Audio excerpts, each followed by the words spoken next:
Hello জি বন্ধুরা, আসসালামু আলাইকুম। আমি মোহাম্মদ ফখরুল ইসলাম রায়হান। আশা করি সবাই ভালো আছেন। আমি আল্লাহর অশেষ রহমতে আপনাদের সকলের দোয়া এবং ভালোবাসা ভালো আছি।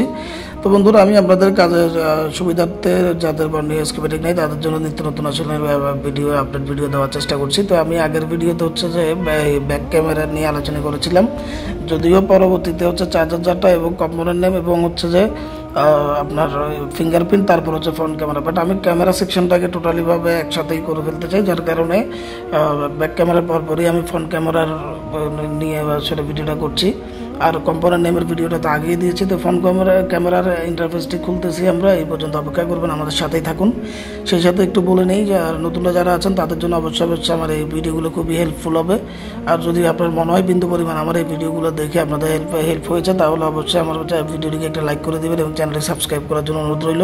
তো এই মতো দেখতে পাচ্ছেন, এটি হচ্ছে যে আমাদের ফ্রন্ট ক্যামেরা কানেক্টর। তো এখানেও সেম ব্যাক ক্যামেরার মতোই হচ্ছে ভোল্টেজের আউটপুট লাইনগুলো আছে। ভোল্টেজ ইনপুট লাইন, পাওয়ার আইসি থেকে আউটপুট দিয়ে হচ্ছে কানেক্টর ইনপুট হয়।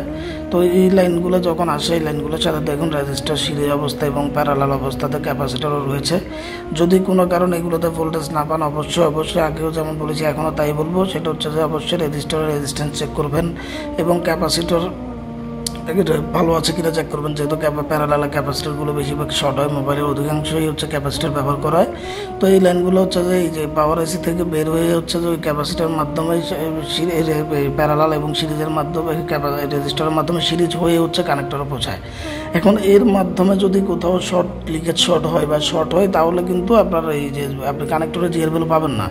আর যদি আপনি ওই যে ওখানে শর্ট পান, তাহলে শর্ট রিমুভ করে দিলে অবশ্যই আপনার সমস্যার সমাধান এবং রেজিস্টার চেঞ্জ করে দিলে অবশ্যই সমস্যার সমাধান হবে। যদি কোনো কারণে এরপরও সমাধান না হয়, তখন আপনারা কী করবেন, আপনারা সুন্দর করে পাওয়ার আইসিটাকে তুলে রিভলভ করবেন। ইনশাল্লাহ আপনাদের কাজটা সুন্দরভাবে সাকসেস হবে। তো একটা জিনিস মাথায় রাখবেন, সবসময় কাজ করতে হলে আসলে কাজ করার সলিউশনের স্টেপ বাই স্টেপ আমাদেরকে ফলো করতে হবে। আমরা শুরুতেই অনেকে হচ্ছে সিপিইউতে চলে যায়, বিষয়টা আসলে এমন না। যারা পুরাতন আছেন হয়তো কাজ করতে করতে অভিজ্ঞ হয়ে গেছেন, তাদেরটা ভিন্ন বিষয়। বাট অনেকে দেখবেন যারা কাজ করতে করতে অভিজ্ঞ হওয়ার পরও সিপিইউ রিভলভ করার পর আসে না, তারপর ওনারা হচ্ছে কম্পোনেন্টের দিকে হাতে যায়। তো আমি মনে করি সর্বপ্রথম আগে কম্পোনেন্ট থেকে শুরু করা বেটার।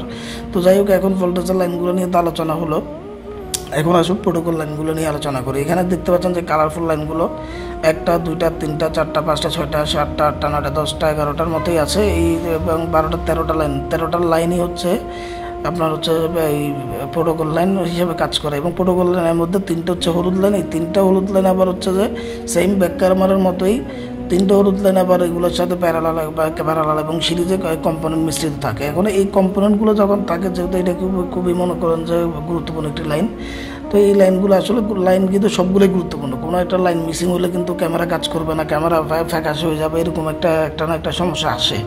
তো এই যে হলুদ লাইনগুলোতে দেখতে পাচ্ছেন, এই যে রেজিস্টার চেক করবেন, যেহেতু এই যে রেজিস্টারের ডিনোটিং লেটার দেওয়াই আছে। তো রেজিস্টারের রেজিস্ট্যান্স চেক করবেন। চেক করার পরে যদি না হয়, তারপর হচ্ছে আপনি সিপিইউতে যাবেন।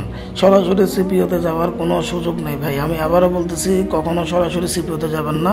আবার এমনও হতে পারে আপনার কানেক্টরটাকে ভালো করে দেখবেন, কানেক্টরে কোনো ফাঙ্গাস জমছে কিনা। ফাঙ্গাস যদি জমে থাকে, কানেক্টরও কিন্তু তখন ডিস্টার্ব করবে। তখন আপনি কানেক্টরকে উঠাই আগে হচ্ছে কানেক্টরটা ভালোভাবে রিসোল্ডারিং করে আবার বসানোর পরে তারপরে চেক করেন। যদি আপনার থেকে ফ্যাকাশে মনে হয়, ফাঙ্গাস আছে এরকম যদি মনে হয়, তখন হচ্ছে এই কাজটা করবেন। করার পরে এবার যে step by step GR value check করেন, কম্পোনেন্ট চেক করেন। যদি কোনো লাইনে জিআর ভ্যালু ঠিক না থাকে, কম্পোনেন্ট ঠিক না থাকে, আবার তখন আপনি সিপিইউ উঠান। আবার সিপিইউ উঠানোর পরে আপনার একটা কাজ করতে হবে, সেটা হচ্ছে যে লাইনটা মিসিং, ওই লাইনটা সিপিইউর বল থেকে ফাইন্ড আউট করে এটার কন্টিনিউটি মোডে চেক করবেন যে আমার সিপিইউ খারাপ ছিল নাকি এই লাইনটা, যে আউটপুট লাইনটা হচ্ছে, অর্থাৎ আপনার সিপিইউ থেকে যে লাইনের কানেকশানটা আসছে, ওই কানেকশানটা কোথাও মাঝখান দিয়ে হচ্ছে যে কেটে গিয়েছে। তো এটা পরীক্ষা করার একমাত্র উত্তম উপায় হচ্ছে যে কন্টিনিউটি মোডে চেক করা, অথবা বাজার মোড, বিপ মোড, আপনারা যেটাই বলুন। ওখানে ঠিক মনে করেন 24 নাম্বার পিনটা, সিপিইউতে মনে করেন আপনার 25 নাম্বার 26 আর 50 নাম্বারে থাকুক, কিন্তু এই 50 নাম্বারের সাথে 24 নাম্বার পিন দিয়ে আপনি হচ্ছে যে কন্টিনিউটি মোডে চেক করবেন। যদি কন্টিনিউটি দেয়, তাহলে সিপিইউ লাইন ভালো আছে, তার মানে আমার সিপিইউ রিভলভ করলে 100% আমার সমস্যার সমাধান হয়ে যাবে, যদি প্যারালালে কোনো কম্পোনেন্ট শর্ট হয়ে না থাকে। তো তো আসলে বন্ধুরা আমি আমার এই লাইনটাতে আমি যতটুকু আমার জ্ঞান আছে বা আমি যতটুকু বুঝি ততটুকু আপনাদের সাথে শেয়ার করার চেষ্টা করেছি। তো আমার এই ভিডিওটি যদি আপনাদের ভালো লেগে থাকে অবশ্যই আমার চ্যানেলটাকে সাবস্ক্রাইব করবেন এবং লাইক দিবেন এবং ভিডিওটি শেয়ার করে দিবেন। ধন্যবাদ, সবাই ভালো থাকবেন। আসসালামু আলাইকুম।